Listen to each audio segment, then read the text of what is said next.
سلامونه ملګرو بیګا د لنکا پریمیر لیگ فائنل میچ شو چې دغه فائنل د افغانستان کلاړي چې کوم ټیم دی عظمت الله عمرزی د ټیم جفنا کینګ غټل دی مکمل سکور کارت بر سره شریک کوم رایل رسو پکې تبعی بیټینګ کړي د ساوث افریقا رسو کلاړي چې کوم دی تبعی پکې کړي دا زبردست بیټینګ کړي دی سنگل هینډډلی دا میچ چې کوم دی رایل رسو غټل دی فائنل د جفنا کینګ د پاره غټل دی د ګاله مارول سره دا فائنل چونکه پدې کې نه ګاله مارول سره نه د افغانستان کلاړي شته نه سره د پاکستان شته خو بیا هم زبردست ټیم فائنل ته کوالیفای شو مکمل سکور کارت طرف ته راځو تاسو له سکرین باندې ښکارېږي رومبنه بیټینګ چې کوم دی ګاله مارولز کړی دی چې دای کړي دی یو سلور اتیا رنزونه شپږ کلاډیان اوټ شل ورونه مکمل وخت دی ادای بیټینګ لاین اپ خو بیټینګ دی ورسره الکس هیلس په 9 بالو شپږ رنزونه کړی دی ډیکویلا په 8 بالو 15 رنزونه ټام سیفورد په 37 بالونو باندې درې کم 50 جینت په 8 بالو او رجپکسا په خپل بیټینګ کړی دی په سلور د بالونو باندې 2 اتیا زبردست اننګز کړی یار 241 سټرایک ریټ سره بیټینګ شپږ چکی او راته چوکیا د پایننګز کې شامل دي ساهن په 14 بالو 14 پریټوریس په 10 بالو 12 او اودانا یو بال یو رنز کړی دی جی دا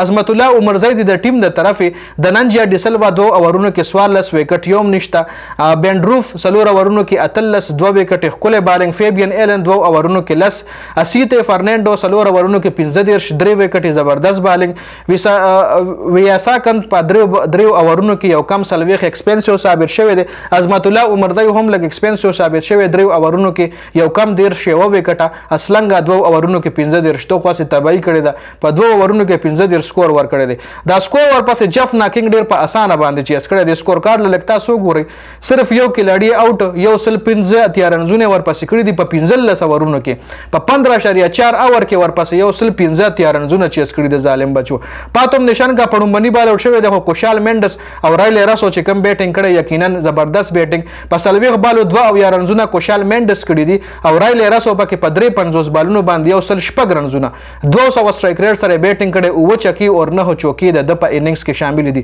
زبردست بیټینګ رایل راسو کړی دی او رایل راسو